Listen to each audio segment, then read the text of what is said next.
Hotel में कमरे के बाहर बच्चा रो रहा था। होटल का स्टाफ लपक कर बच्चे के पास पहुंचा। बच्चा का उम्र 4 साल के आसपास रहा होगा।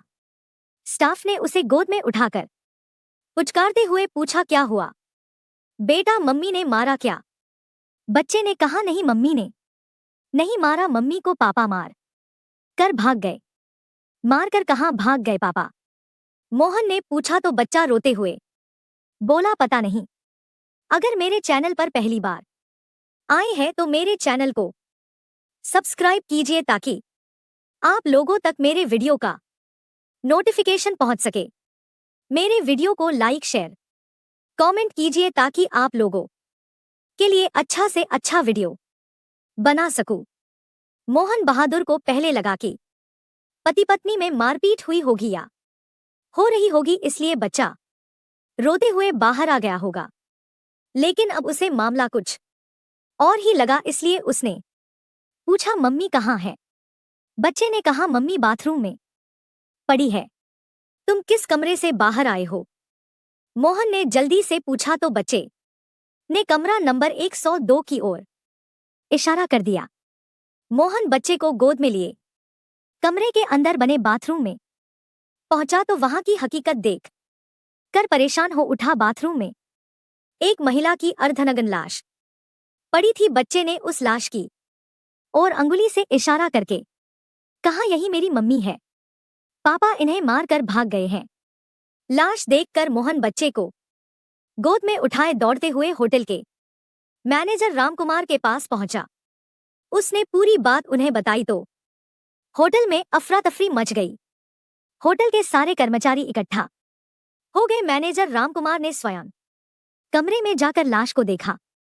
लाश देखकर उनके भी हाथ पांव फूल गए। उन्होंने तुरंत होटल मालिक राजकुमार और स्थानीय थाना नाका हिंडोला पुलिस को घटना की सूचना दी।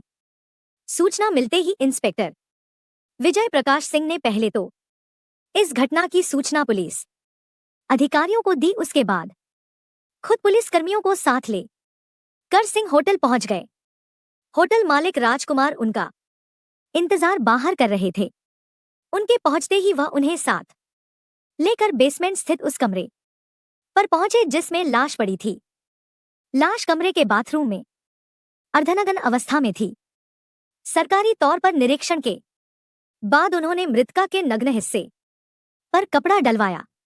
मृतका की उम्र 22 से 23 साल हो रही होगी। उसके गले को किसी तेज धारदार हथियार से काटा गया था, जिससे निकला खून गर्दन से लेकर पीठ के नीचे तक जमीन पर फैला था।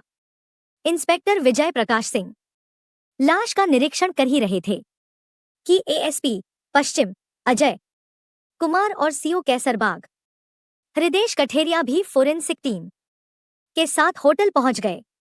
फोरेंसिक टीम घटनास्थल से साक्ष्य जुटाने में लग गई। वहीं पुलिस अधिकारी होटल के मालिक और मैनेजर से पूछताछ करने लगे।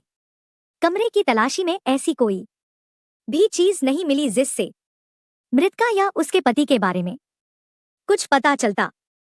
पुलिस अधिकारियों ने बच्चे को अपने पास बुलाकर पुचकारते हुए प्यार से पूछा, बेटा तुम्हारा नाम क्या है? आयुष, यह मेरा स्कूल का नाम है। घर में मुझे सब शिवा कहते थे। बच्चे ने जवाब में बताया, तुम्हारी मम्मी को किसने मारा? पापा ने मारा है। पापा ने मम्मी को कैसे मारा? एएसपी अजय कुमार ने पूछा तो बच्चे ने कहा, पहले तो पापा ने मम्मी को खूब मारा। मम्मी खूब रो रही थी, फिर भी पापा उनको मारते रहे। पापा उन्हें मारते हुए बाथरूम में ले गए, वहीं मम्मी बेहोश हो गई। मम्मी को मारते देख मैं जोर जोर से रो रहा था। पापा ने मुझे गोद में उठाया और बिस्तर पर लिटा दिया। कुछ देर में मैं सो गया। सुबह उठकर देखा तो मम्मी मर चुकी थी। पापा दिखाई नहीं दिए तो मैं रोने लगा। रोते हुए कमरे से बाहर आया तो अंकल ने मुझे गोद में ले लिया। पुलिस अधिकारियों ने बच्चे को एक महिला सिपाही के हवाले करके उसे बच्चे को कुछ खिलाने पिलाने को कहा। इसके बाद होटल के मैनेजर रामकुमार से मृतका के बारे में पूछताछ की गई तो उसने बताया, 15 सितंबर की रात 11 बजे एक आदमी पत्नी और बेटे के साथ आया था। उसने अपना नाम बबलू, पत्नी का सीमा और 4 वर्षीय बेटे का नाम आयुष उर्फ शिवा बताया। कमरा मांगने पर मैं उससे आईडी मांगी तो उसने अपना आधार कार्ड दिया। तब काफी रात हो चुकी थी, इसलिए उसकी फोटोकॉपी नहीं हो सकती थी, इसलिए मैंने उसका आधार कार्ड रख लिया और उसे कमरा नंबर 102 की चाबी दे दी। होटल का वेटर उस का सामान लेकर उसे कमरे तक पहुंचाने गया। कमरे में जाने के कुछ देर बाद बबलू चारबाग गया और वहां से खाना ले आया। सुबह 6:30 बजे बबलू ने मेरे पास आकर कहा कि मुझे आधार कार्ड की जरूरत है, इसलिए आप मुझे मेरा आधार कार्ड दे दीजिए। थोड़ी देर में दुकान खुल जाएगी तो मैं फोटोकॉपी करा कर दे दूंगा। चिंता की कोई बात नहीं, मेरी पत्नी और बच्चा होटल में ही है। मैंने आधार कार्ड दे दिया तो वह कमरे में गया और अपना बैग लेकर चला गया। उसकी पत्नी और बच्चा होटल में ही था, इसलिए मैंने सोचा वह लौट कर आएगा ही, लेकिन वह लौट कर नहीं आया। जब आयुष रोता हुआ कमरे से बाहर आया तो पता चला कि वह पत्नी की हत्या कर के भाग गया है।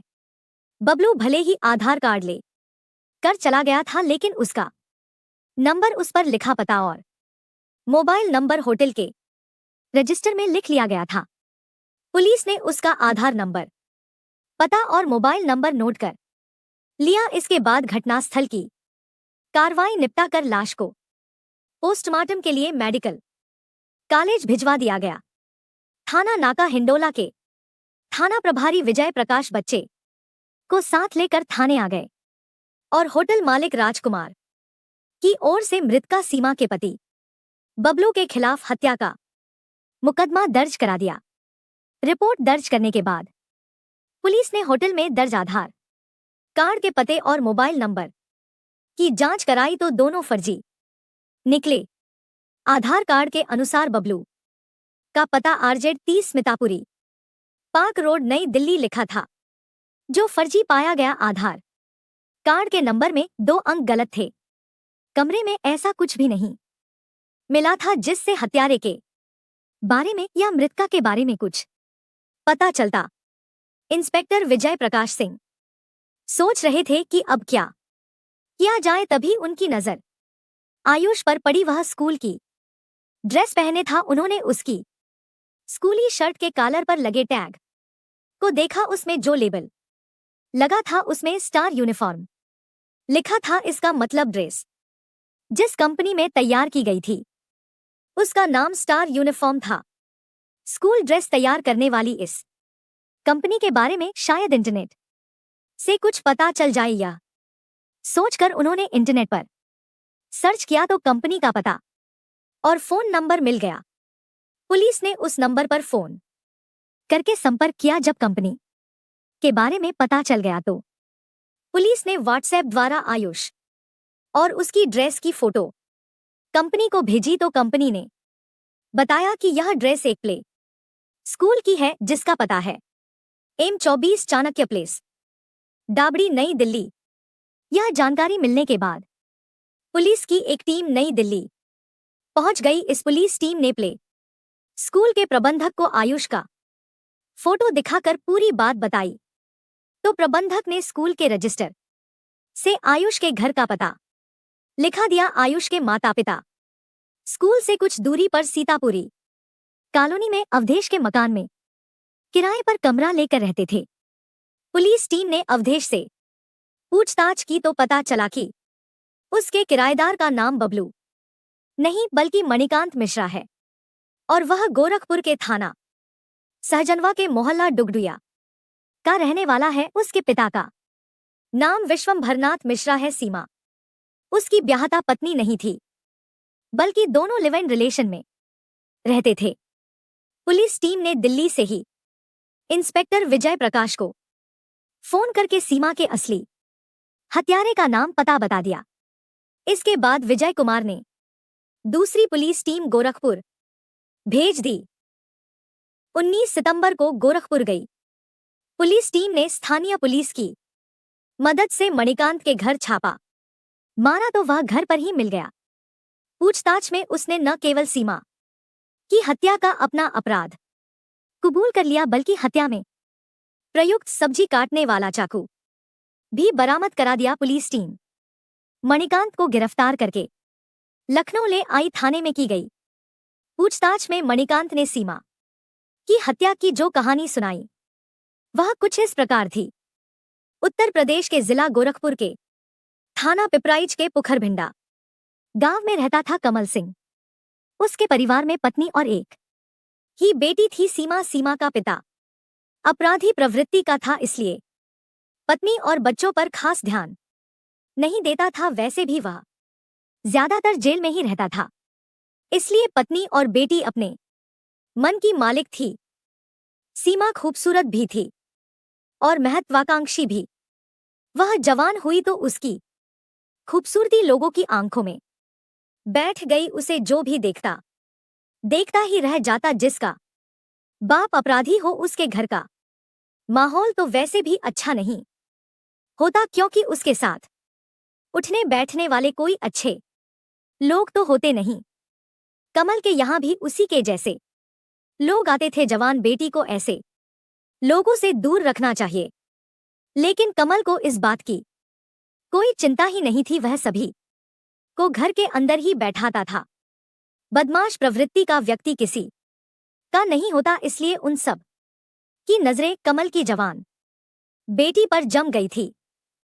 बगल के ही गांव भरहट का रहने वाला एक लड़का कमल के यहाँ आता रहता था। वह भी अपराधी प्रवृत्ति का था। वह कुंवारा था, इसलिए उसने कमल सिंह के सामने सीमा से शादी करने का प्रस्ताव रखा। तो कमल सिंह ने सोचा कि उसे बेटी की शादी तो करनी ही है। अगर वह अपने हिसाब से शादी करेगा तो दुनिया भर का इंतजाम और दान दहेज के लिए काफी पैसे खर्च करने पड़ेंगे, और यदि वह सीमा की शादी इस लड़के से कर देता हूं तो उसे अपने पास से एक पैसा खर्च नहीं करना पड़ेगा। इतना ही नहीं, बल्कि वह चाहे तो इस लड़के से कुछ पैसे भी ले लेगा।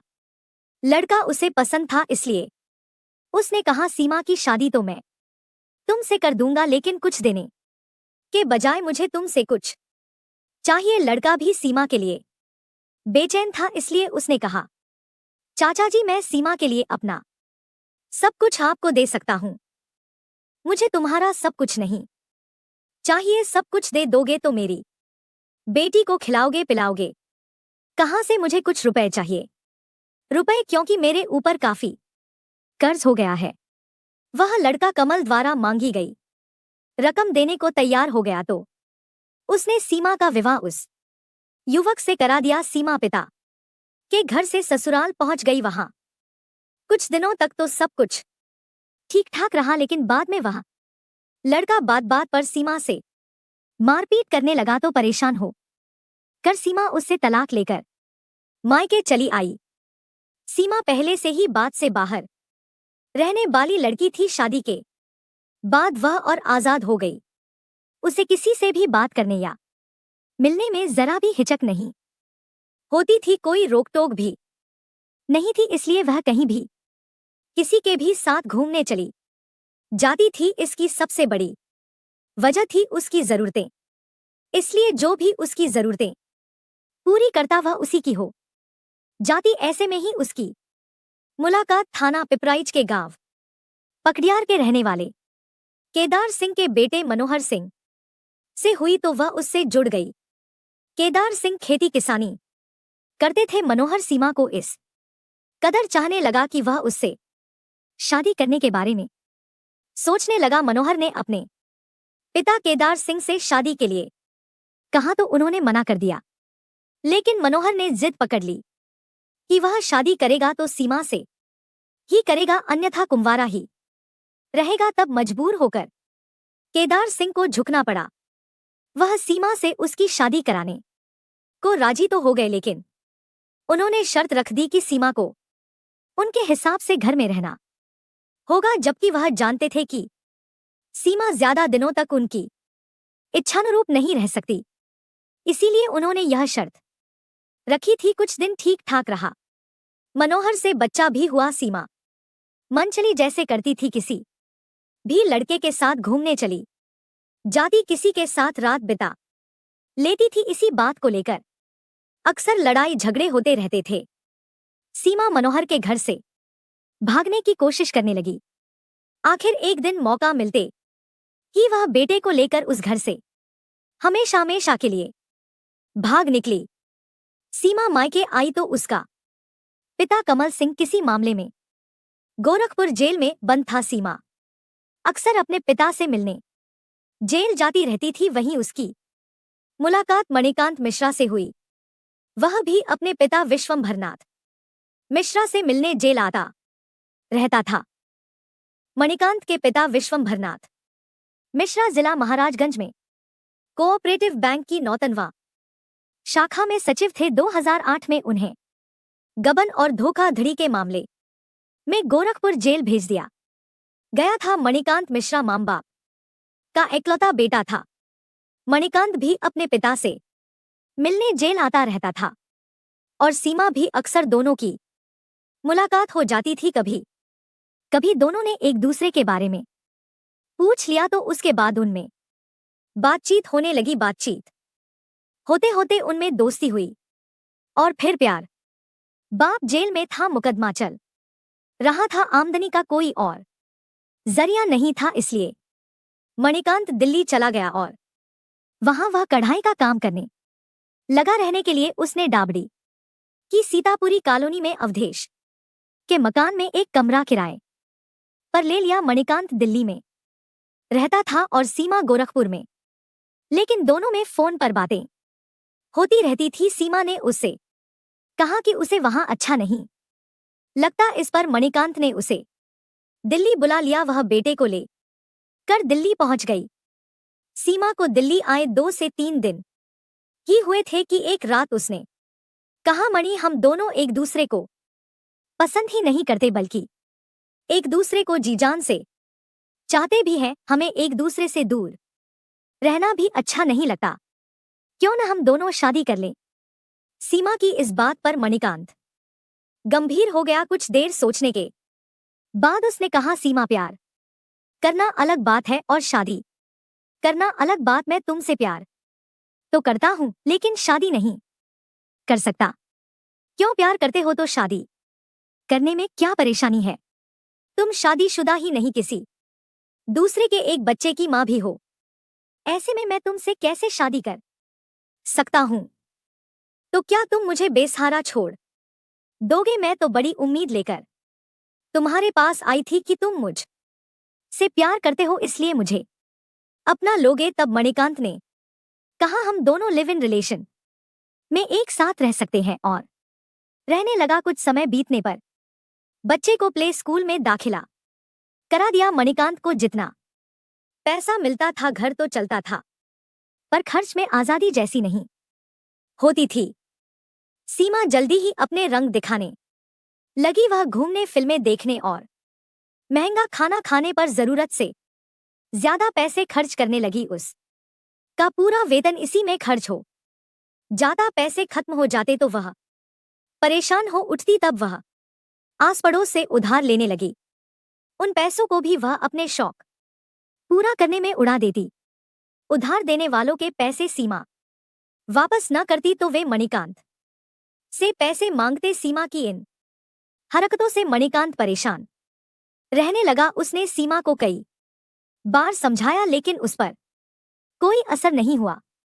धीरे धीरे उसे सीमा के चरित्र पर भी शक होने लगा, क्योंकि सीमा हर किसी से इस तरह खुलकर बात करती थी जैसे वह उसका बहुत खास हो। इसके अलावा उसे लोगों से पैसा भी बड़े आराम से उधार मिल जाता था। इससे मणिकांत को लगने लगा कि सीमा ने ऐसे लोगों से संबंध बना रखे हैं। इन्हीं बातों को लेकर दोनों के बीच आए दिन झगड़ा होने लगा। हद तब हो गई जब सीमा मणिकांत पर दबाव बनाने लगी कि वह गोरखपुर की अपनी सारी संपत्ति बेचकर दिल्ली में एक अच्छा सा मकान लेकर यहीं रहे। मणिकांत सीमा की हरकतों से वैसे भी परेशान था।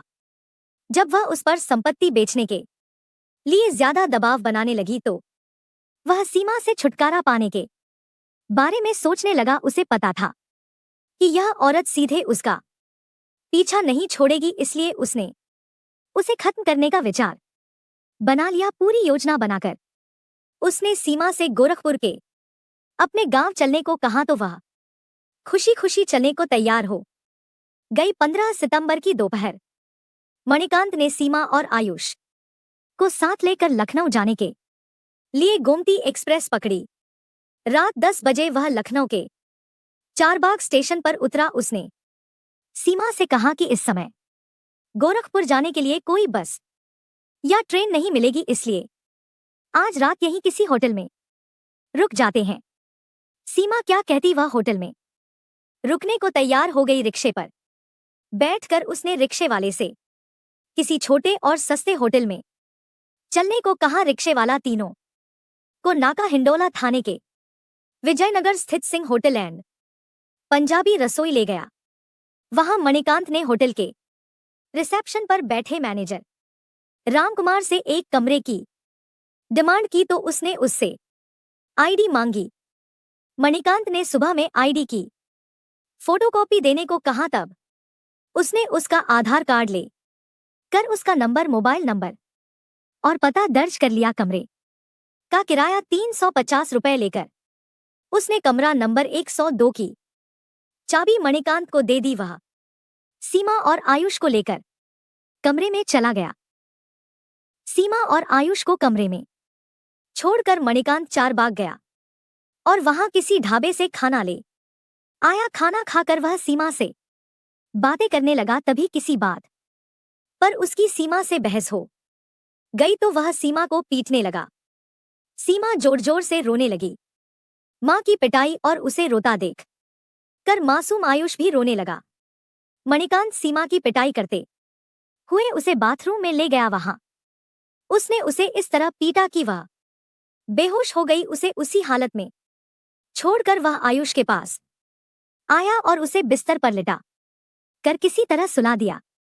इसके बाद उसने घर से बैग में सब्जी काटने वाला चाकू लाया था, वह निकाला और बाथरूम में बेहोश पड़ी सीमा का बेरहमी से गला काट दिया, जिससे उसकी मौत हो गई। रात भर वह उसी कमरे में रहा। सवेरा होने पर उसने मैनेजर से अपना आधार कार्ड लिया और बैग लेकर निकल गया। होटल से निकलकर वह गोरखपुर स्थित अपने घर चला गया। सीमा और आयुष को कमरे में छोड़कर मणिकांत चारबाग गया और वहां किसी ढाबे से खाना ले आया। खाना खाकर वह सीमा से बातें करने लगा। तभी किसी बात पर उसकी सीमा से बहस हो गई तो वह सीमा को पीटने लगा। सीमा जोर जोर से रोने लगी। मां की पिटाई और उसे रोता देख कर मासूम आयुष भी रोने लगा।